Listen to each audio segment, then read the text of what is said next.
The alarm bells rang through the massive space station like thunder.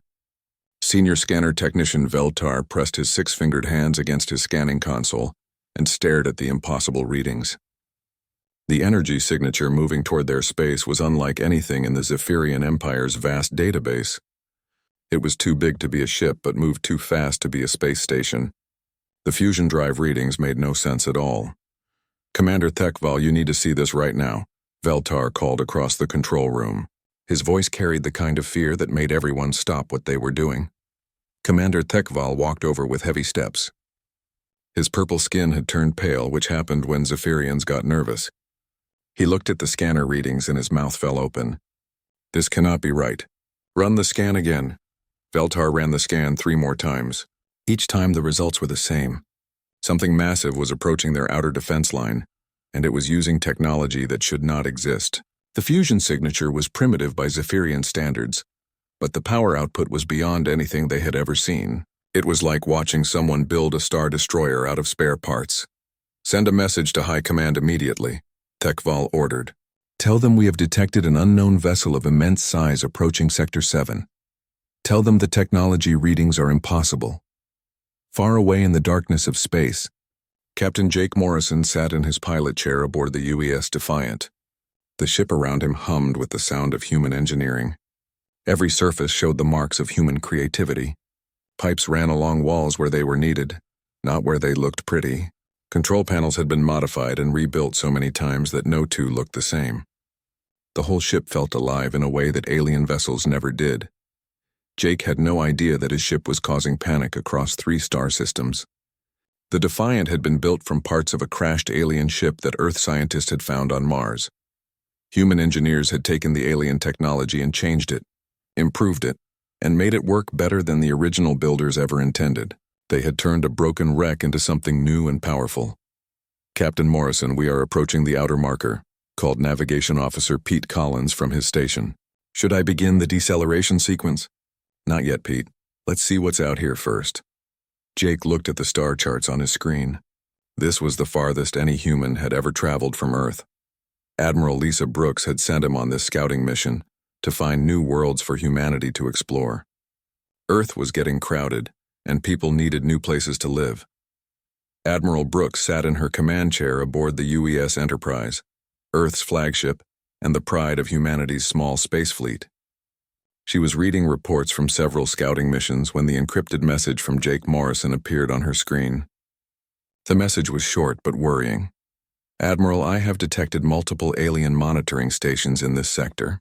They appear to be tracking my ship.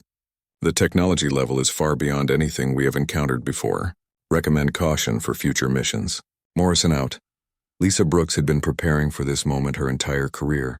First contact with an alien civilization was humanity's greatest dream and greatest fear. She had spent years studying every possibility, every scenario that might happen when humans finally met another intelligent species. But she had always assumed that humans would be the ones doing the discovering. The idea that aliens already knew about humanity was terrifying. Meanwhile, in the capital city of the Zephyrian Empire, Fleet Commander Zekthul stood before the High Council, trying to explain something he did not understand himself. The council chamber was filled with the most important leaders of an empire that controlled half the galaxy. These were beings who had seen everything the universe had to offer. Nothing should have surprised them anymore. "Honored counselors, the scanning reports are confirmed," Zekthul began. "We have detected a vessel of unknown origin approaching our space. The technology it uses should not be possible." Counselor Mektara, the oldest member of the High Council, leaned forward in her chair. "Explain what you mean by impossible, Fleet Commander." "The vessel appears to use primitive fusion technology for propulsion. According to our science, such technology cannot achieve the speeds we are detecting. The power output readings suggest weapons and defensive systems far beyond what fusion technology should be able to support. It is as if someone has found a way to make basic technology perform at advanced levels." The council chamber fell silent. Every member of the High Council knew the history of their empire. The Zephyrians had conquered the galaxy by having the best technology. Their ships were faster, their weapons more powerful, their defenses stronger than any other species. The idea that someone might have found a way to make primitive technology work better than advanced technology was impossible to accept. What do we know about the species that built this vessel? Asked Counselor Vestan. Nothing, honored counselor. This is our first contact with them. Our scouts report that the vessel came from a system on the outer rim. The system has only one inhabited world, a small blue planet with primitive technology levels. Until now, we classified them as pre-contact and not worth our attention. A pre-contact species with impossible technology. Mektara said slowly. Fleet Commander, I want every available ship moved to intercept this vessel. If these beings have developed technology that makes no sense to us, they represent either a great opportunity or a great threat. We must find out which. Back aboard the Defiant, Jake Morrison had no idea that the largest fleet in galactic history was being assembled to intercept his small scouting ship. He was busy studying the alien monitoring stations that Pete Collins had detected. The stations were clearly advanced, but their design was strange. Everything looked the same, as if they had been built from identical plans with no changes or improvements. Captain, I'm picking up movement from several of those monitoring stations, reported Communications Officer Linda Hayes. It looks like they're launching ships, Jake. Morrison looked at his tactical display and counted 12 alien vessels heading toward his position. They were moving fast and appeared to be armed. This was not the peaceful first contact that Earth had hoped for. Linda, send a message to Admiral Brooks. Tell her we have made contact with an alien civilization, and they appear to be hostile. Pete, prepare for emergency jump back to friendly space. Yes, sir, both officers replied. As the Defiant prepared to flee, Jake Morrison had no way of knowing that his small ship had just started the first interstellar war in human history. The galaxy was about to learn what happened when you threatened humanity. Dr. Kevin Hayes adjusted his diplomatic uniform one more time and looked out the window of the shuttle at the alien vessel waiting nearby. The Zephyrian ship was beautiful in its perfection. Every line was smooth, every surface polished to mirror brightness. It looked like something that had been designed by computers and built by machines. There was no trace of the rough, practical construction that marked human vessels. Remember, Dr. Hayes, this is the most important conversation in human history, said Captain Amy Chen from the pilot seat. These people control half the galaxy. We need them as friends, not enemies. Kevin nodded and picked up his translation device. Human scientists had worked day and night to build it after intercepting Zephyrian communications. The device was typical of human engineering, built from spare parts and held together with determination. It looked nothing like the elegant alien technology they were about to encounter. The shuttle docked with the Zephyrian vessel with a soft bump. Kevin took a deep breath and stepped through the airlock into a world of alien perfection. Everything was exactly where it should be. Every control panel identical to every other control panel. The alien crew members wore identical uniforms and stood at identical positions. It was like walking into a museum display. Ambassador Krelvar waited for him in a meeting room that looked like every other room on the ship. The Zephyrian diplomat was tall and thin, with purple skin and large eyes that seemed to see everything. When he spoke, his voice came through Kevin's translation device in perfect English. Welcome aboard, representative of the species you call human. I am Ambassador Krelvar of the Zephyrian Empire. We have much to discuss. Thank you for agreeing to meet with us, Ambassador. Humanity hopes this will be the beginning of a long friendship between our peoples. Krelvar studied Kevin with those large eyes.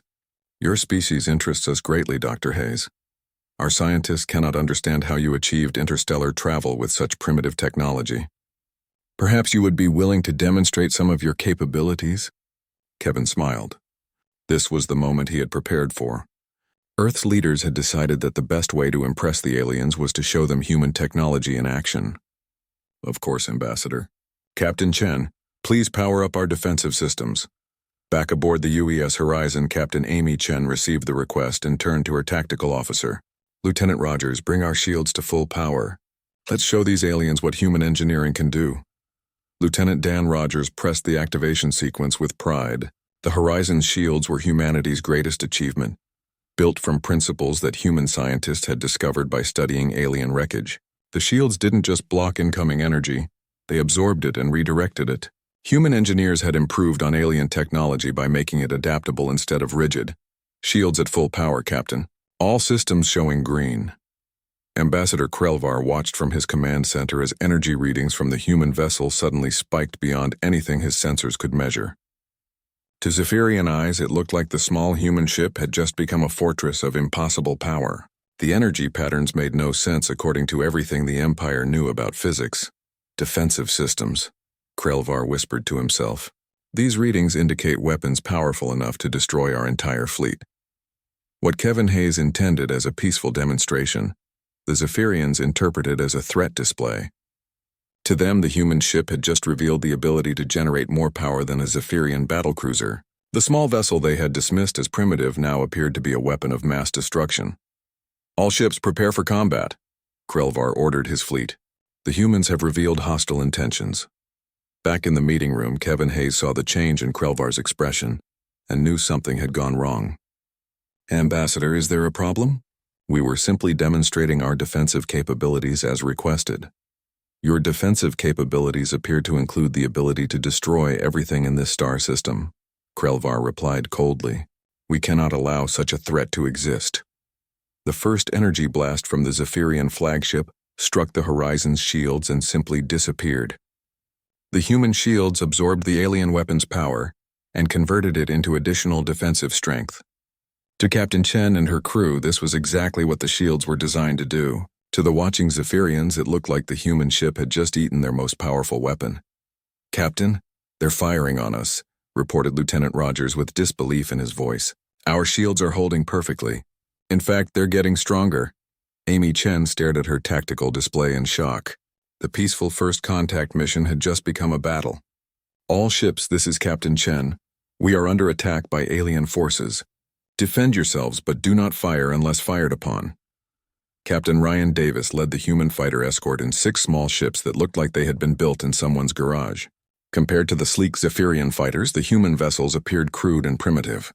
But when the alien pilots tried to lock their weapons onto the human ships, they discovered something impossible. The human fighters moved in ways that violated every rule of space combat. They changed direction without warning, accelerated and decelerated in patterns that made no sense and seemed to ignore the basic laws of physics. Ryan Davis and his pilots were flying by instinct and creativity, making up new tactics as they fought. Blue Leader. This is Blue 3. These alien ships fight like they're following a rulebook, called Lieutenant Steve Parker over the radio. Every move they make is predictable. Copy that. Blue 3. Let's show them what happens when you throw the rulebook away, Ryan replied. The human pilots began using maneuvers that no Zephyrian had ever seen before. They flew in formation one moment and scattered like leaves the next. They used their ship's construction equipment as weapons and their mining tools as tactical advantages. To the rigid, by-the-book Zephyrian pilots, it was like fighting an enemy that kept changing the rules of combat. Within an hour, the Zephyrian attack force was in full retreat. Their advanced weapons had proven useless against human shields that grew stronger under attack. Their superior fighters had been outmaneuvered by human pilots who refused to fight according to accepted tactics. Their carefully planned assault had been defeated by an enemy that seemed to make everything up as they went along.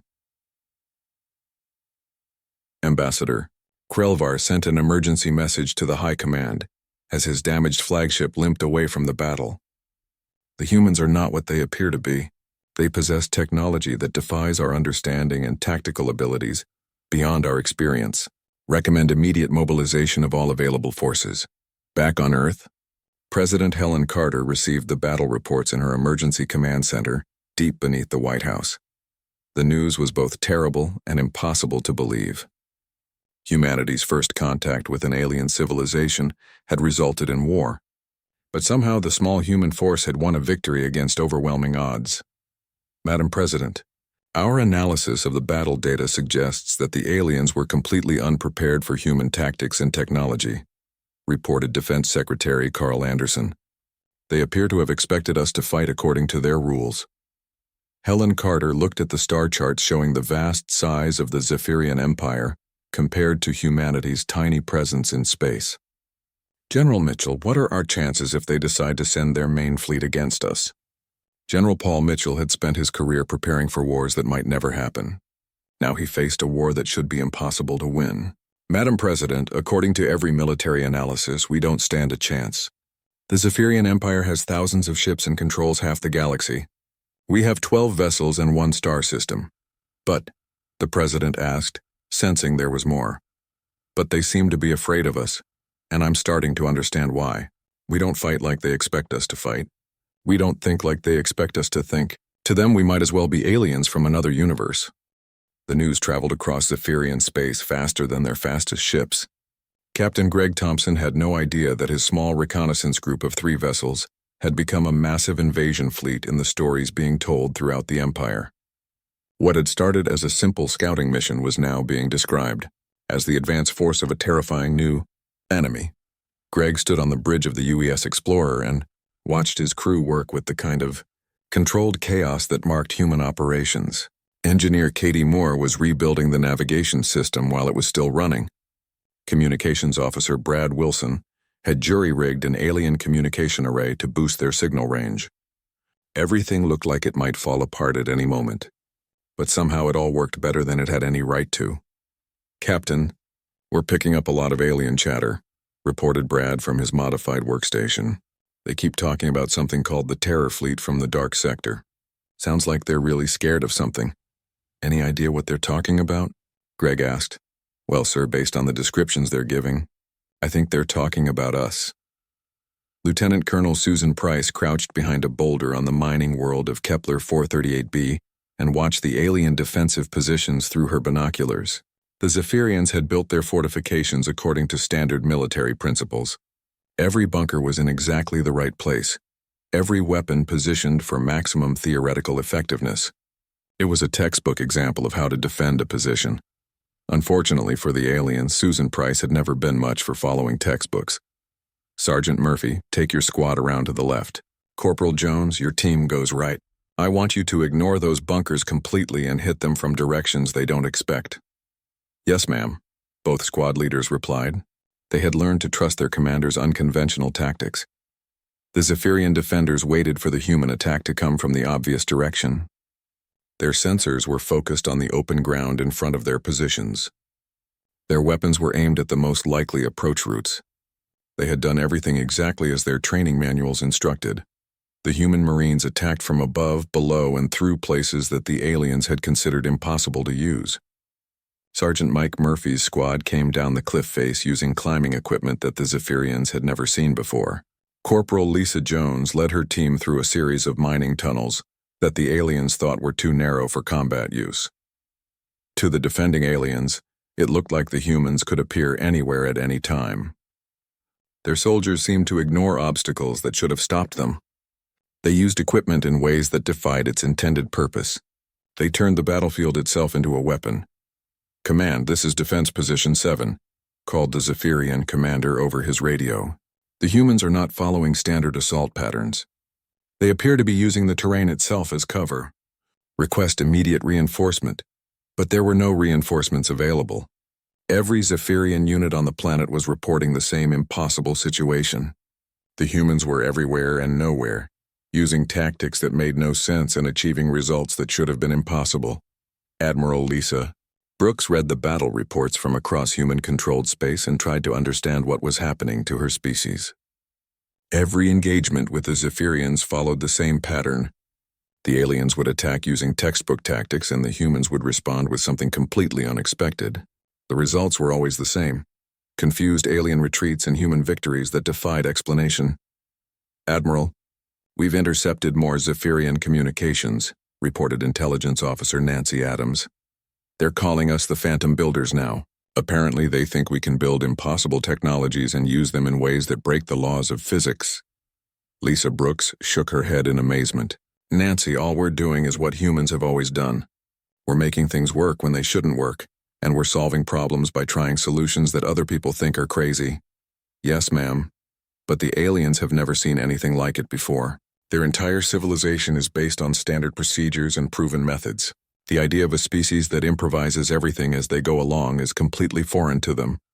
Dr. Patricia Ford worked in her laboratory aboard the captured Zephyrian vessel that had been renamed UES Discovery. The alien ship was a marvel of engineering perfection. Every system was designed to exact specifications and built to perform specific functions. Nothing had been modified. Nothing had been improved. Nothing showed the kind of creative adaptation that marked human technology. "Computer, run analysis on alien power distribution system," Patricia said to the ship's AI. Analysis complete. Dr. Ford. Alien power system operates at 97% of design specifications. No modifications detected, no improvements implemented. System has operated unchanged for 212 years. Patricia stared at the results in amazement. The Zephyrians had built a power system that worked perfectly, and then they had never touched it again. They had never tried to make it better, never attempted to adapt it for new uses, never even performed maintenance upgrades. To them, perfection meant never changing anything. She thought about the power system on her own ship, which had been rebuilt 6 times in the past year as engineers found new ways to make it work better. Human technology was never finished, never perfect, always growing and changing. That was exactly what made the aliens so afraid. Captain Tony Martinez faced the largest Zephyrian fleet that any human had ever encountered. His ship, the civilian colony vessel New Horizons, was not designed for combat. It was a transport ship meant to carry families and supplies to new worlds. But when the alien battle group arrived to destroy the human colony, Tony Martinez refused to run away. Chief Engineer Davis, "I need you to turn our mining lasers into weapons," Tony ordered over the intercom. "Sir, mining lasers aren't designed for ship-to-ship combat," replied Chief Carroll Davis. "The power requirements alone could overload our entire electrical system." "Then we'll rebuild the electrical system. We'll modify the power distribution, reroute the cooling systems, and make it work somehow. We've got 3,000 colonists on this ship who are depending on us." What followed was the most desperate engineering effort in human history. The crew of the New Horizons tore their ship apart and rebuilt it while under attack. They turned construction equipment into weapons, cargo containers into armor, and life support systems into tactical advantages. They made their ship into something that had never existed before and should never have worked. The Zephyrian fleet commanders watched in horror as the human vessel transformed itself during the battle. Weapons appeared where there had been none before. Defensive systems emerged from civilian equipment. The ship seemed to grow stronger and more dangerous with each passing hour. "Fleet Command, this is Battle Group 7, reported Admiral Thexcal. "The human vessel has somehow weaponized its entire civilian infrastructure. It is now engaging our forces with systems that should not exist. Request permission to withdraw." The battle became a legend throughout Zephyrian space. A single human ship had held off an entire battle group by rebuilding itself during combat.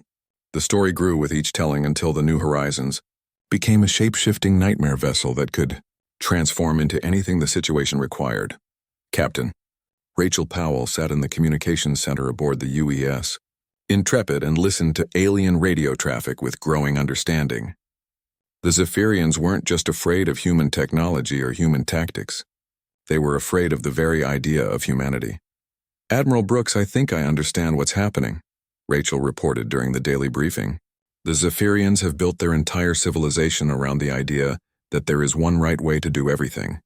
They find the perfect solution to a problem and then they never change it again." "Go on, Captain. To them, we represent chaos. We never do anything the same way twice. We're constantly modifying, adapting, and improving everything we touch. We take their perfect solutions and make them better, which proves that their solutions weren't perfect after all." Admiral Brooks considered this for a moment. "So we're not just fighting a war. We're challenging their entire worldview." "Yes, ma'am. And judging by these communications, we're winning that fight too. They're starting to question everything they thought they knew about technology, tactics, and the proper way to run a civilization." The war had become something much larger than a conflict between two species. It was a battle between two completely different ways of thinking about the universe. On one side was the Zephyrian belief in perfection through standardization. On the other side was the human conviction that everything could always be made better if you were creative enough to try. Emperor Kazdan stood before the largest holographic display in the Empire's history and stared at the tactical situation that made no sense. His military advisors had assembled the greatest fleet ever created, over 5,000 vessels representing the combined might of dozens of conquered worlds. Facing them were exactly 12 human ships and what appeared to be several civilian vessels. By every logical calculation, the humans should surrender immediately.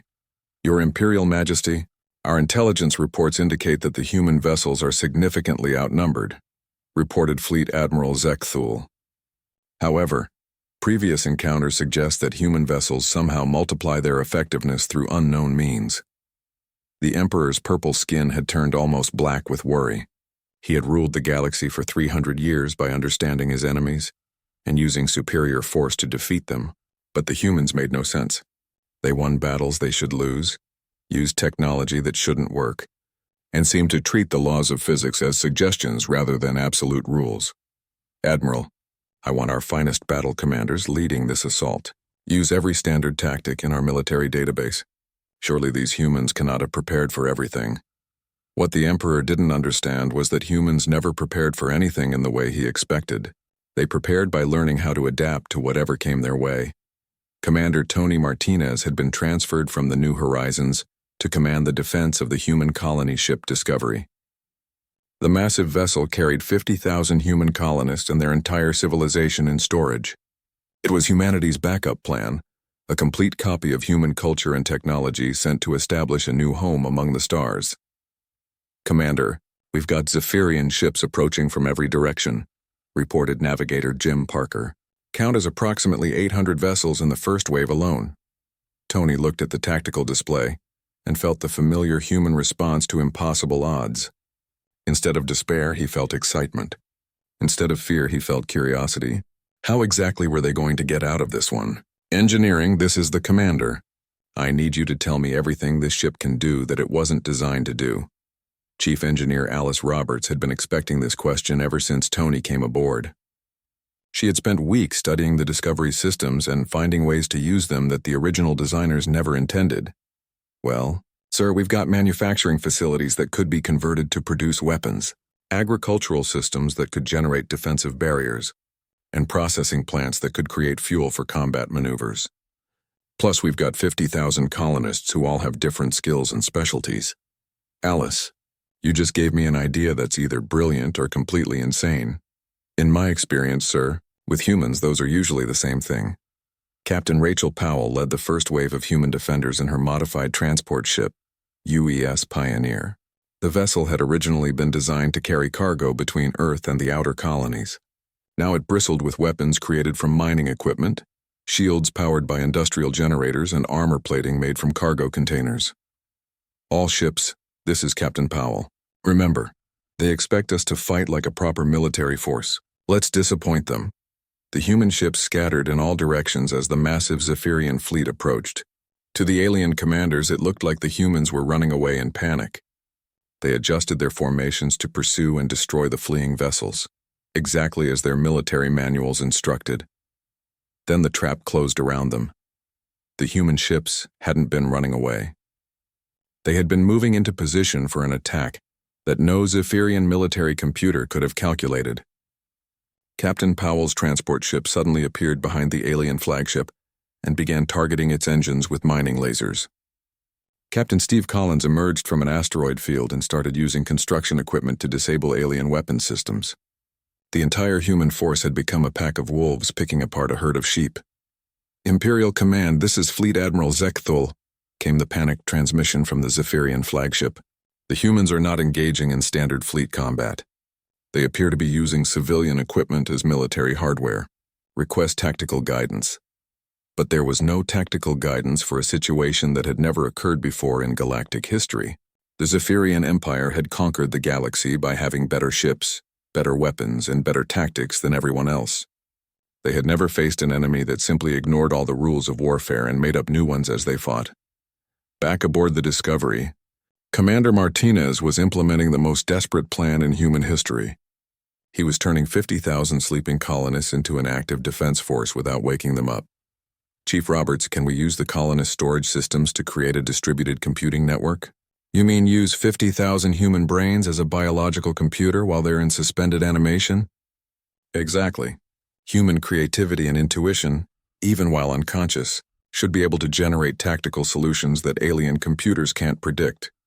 It was the kind of idea that only a human would think of, and only humans would attempt. Within hours, the Discovery had become something unprecedented in galactic history, a ship with the combined creative intelligence of 50,000 human minds, working together to solve the problem of how to survive against impossible odds. The results were immediate and terrifying to the watching Zephyrians. The Discovery began moving in patterns that defied mathematical prediction. Its defensive systems anticipated attacks that hadn't been launched yet. Its weapons targeted weak points in alien ships that the Zephyrians themselves didn't know existed. General Matt Sullivan coordinated Earth's war effort from his command center in Colorado Springs and watched the battle reports with amazement. Every engagement followed the same impossible pattern. The Zephyrians would attack with overwhelming force using proven tactics, and the humans would respond with something that shouldn't work but did. "Sir, we're receiving reports from the outer colonies," announced Communications Officer Diana Lee. "The Zephyrian Empire is starting to fragment. Several member species are questioning whether the Empire's military doctrines are actually effective." "What do you mean, Diana?" "Well, sir, if a species with 12 ships can defeat an empire with thousands of ships, maybe the Empire's approach to warfare isn't as superior as everyone thought. Some of the conquered worlds are starting to wonder if they could fight for their own independence using human-style tactics." General Sullivan realized that the war was spreading beyond the conflict between humans and Zephyrians. It was becoming a galaxy-wide revolution in military thinking. Every species that had been conquered by following standard procedures was now wondering what might happen if they stopped following those procedures.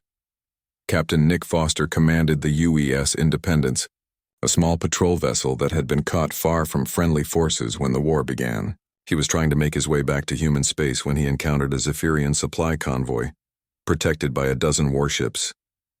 "Captain, we should avoid contact," advised his tactical officer. "We're outnumbered 12 to 1. "Lieutenant, since when have humans worried about being outnumbered?" The Independence attacked the convoy using tactics that violated every principle of space warfare. Instead of engaging the warships directly, Nick Foster targeted the supply vessels and used them as weapons against their own escorts. He turned the convoy's cargo into explosive devices and the transport ships into guided missiles. Within an hour, the entire Zephyrian force was either destroyed or fleeing in panic. The attack became legend throughout the galaxy. A single human ship had destroyed a convoy by weaponizing its own cargo. The story spread to every species under Zephyrian rule, and many of them began to wonder if they could do something similar. Dr. Patricia Ford made a discovery that changed her understanding of the war completely.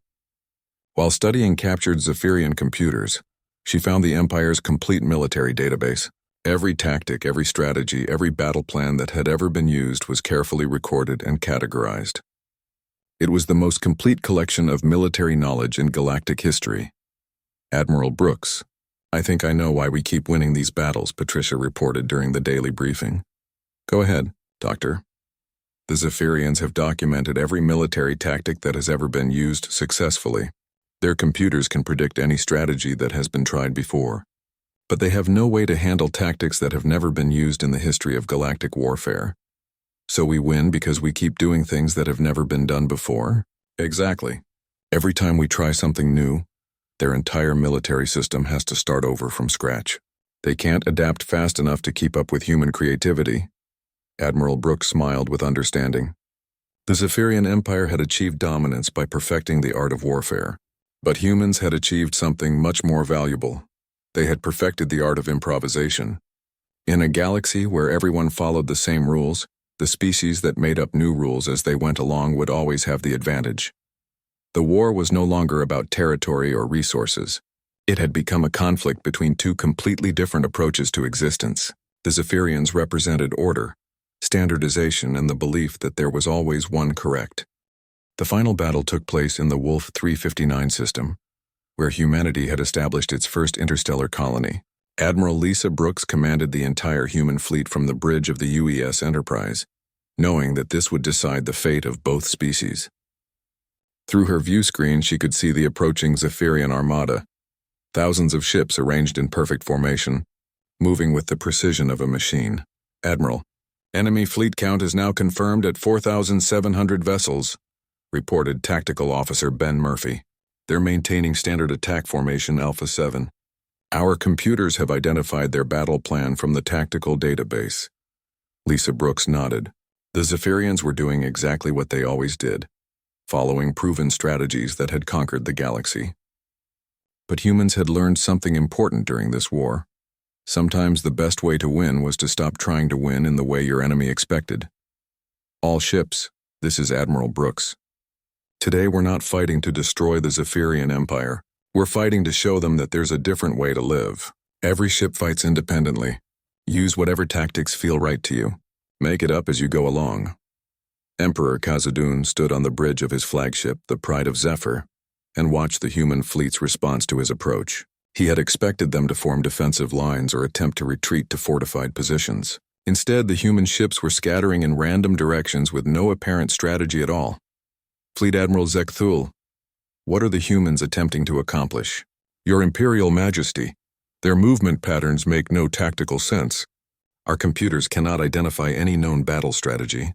It appears they are simply moving without purpose. The Emperor felt a chill of recognition. This was exactly what had happened in every previous battle. The humans would do something that made no sense, and somehow it would work perfectly. Captain Nick Foster piloted the UES Independence through the massive alien formation like he was racing through an obstacle course. His small ship twisted and turned between the giant Zephyrian vessels, using their own size against them. The alien gunners couldn't target him without risking hits on their own ships. "Captain, we've got 6 enemy vessels trying to follow us," reported his navigator. "Then let's take them, somewhere they don't want to go." Nick Foster led the pursuing ships directly into the path of a Zephyrian supply convoy. The alien pilots, following standard pursuit procedures, continued their attack even though it meant firing into their own support vessels. Within minutes, the convoy was destroyed by its own escort ships. All across the battle zone, similar scenes played out as human creativity met Zephyrian standardization. Captain Maria Santos used her ship's agricultural systems to grow a cloud of obscuring plant matter that blinded enemy sensors. Commander Bob Wilson turned his vessel's waste disposal system into a weapon that fired garbage at alien ships with devastating effectiveness. Every human commander found a different way to turn their ship's everyday equipment into tools of war. The Zephyrian fleet, designed for coordinated mass assault, began to fall apart as individual commanders tried to adapt to threats they had never encountered before. Ships collided with each other as they attempted to pursue human vessels through impossible maneuvers. Weapon systems overloaded as they tried to target ships that moved in ways that violated their programming. Dr. Kevin Hayes found himself back in the role of diplomat as his shuttle approached the damaged Zephyrian flagship. The Pride of Zephyr was drifting powerless after being disabled by a human mining ship that had somehow used its ore processing equipment as a weapon. Instead of finishing off the helpless vessel, Admiral Brooks had ordered a rescue mission. "Emperor Khazad-dûm, this is Dr. Hayes of Earth. We're here to offer medical assistance to your crew." The response came after a long pause. "Dr. Hayes, your species continues to confuse us. You have defeated our finest fleet, yet you offer aid instead of demanding surrender.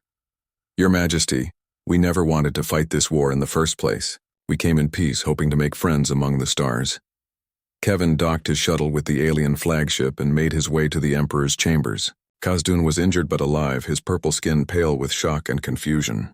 Around him, human medics were treating wounded Zephyrian crew members with the same care they would show their own people. "I do not understand your species. Dr. Hayes, our intelligence report suggested that you possessed impossible weapons and supernatural abilities. Yet what I see are people using ordinary equipment in extraordinary ways." Kevin sat down across from the Emperor and activated his translation device. "Your Majesty, we don't have impossible weapons or supernatural abilities. We just approach problems differently than your people do." Explain. "When something doesn't work the way we want it to, we change it. When we face a problem that has no solution, we invent a new solution. When the rules don't help us accomplish what we need to do, we make new rules. It's not magic. It's just how humans think." Emperor Khazad-dûm stared at the human diplomat for a long moment. "You mean that your entire species simply refuses to accept that anything is impossible?" "Pretty much, yes." The Emperor began to laugh, a sound that his translator rendered as something between music and crying. "For 300 years, our empire has conquered the galaxy by finding the perfect way to do everything, and then never changing those methods. You have defeated us by never doing anything the same way twice." Commander Amy Chen arrived at the Emperor's chambers carrying reports from across the battle zone. The Zephyrian fleet was in full retreat, but the human ships were not pursuing. Instead, they were offering assistance to damaged alien vessels and medical aid to wounded crews. "Your Majesty, our analysis of the battle shows something remarkable," Amy reported. Your ships are incredibly advanced and your crews are highly skilled. But your tactics haven't changed in centuries. You fight today exactly like you fought 300 years ago, and that is why you defeated us, the Emperor replied. You fight today like no one has ever fought before. Dr. Patricia Ford presented her findings to the peace negotiations that followed the battle. Representatives from dozens of species had gathered to witness the end of the war and the beginning of something new. The Zephyrian Empire as a conquering force was finished, but what would replace it was still being decided. The fundamental difference between our species is not technological, Patricia explained to the assembled delegates. It's philosophical. The Zephyrians achieved greatness by perfecting existing methods. Humans achieve greatness by constantly inventing new methods. Ambassador Krelvar, representing the Zephyrian civilian government that had replaced the military leadership, spoke for his people. Dr. Ford, our entire civilization is built on the principle that there is one correct way to accomplish any task. If we abandon that principle, we abandon everything we are. Ambassador, you don't have to abandon your principles. You just need to expand them. Instead of believing there is one correct way to do something, try believing that there might be many correct ways, and some of them might be better than others. The negotiations continued for months, but the real change was already happening across the galaxy. Species that had been conquered by the Empire began experimenting with new approaches to old problems. Zephyrian scientists started modifying their equipment and improving their procedures. The rigid standardization that had dominated galactic civilization for millennia was giving way to an explosion of creativity and innovation. Admiral Lisa Brooks established humanity's first embassy on the Zephyrian homeworld, a building that looked completely out of place among the identical structures that surrounded it. The embassy was a mixture of human and alien architecture, constantly being modified and improved as new ideas occurred to the people working inside. Admiral, we're receiving reports from across the galaxy, announced her aide, Lieutenant Commander Sarah Miller. Former Zephyrian colonies are declaring independence and establishing their own governments.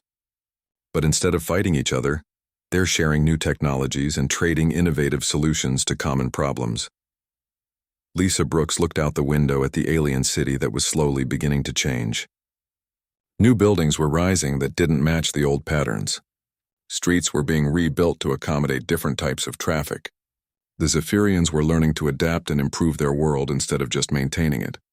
Sarah, I think we've started something that's going to reshape the entire galaxy.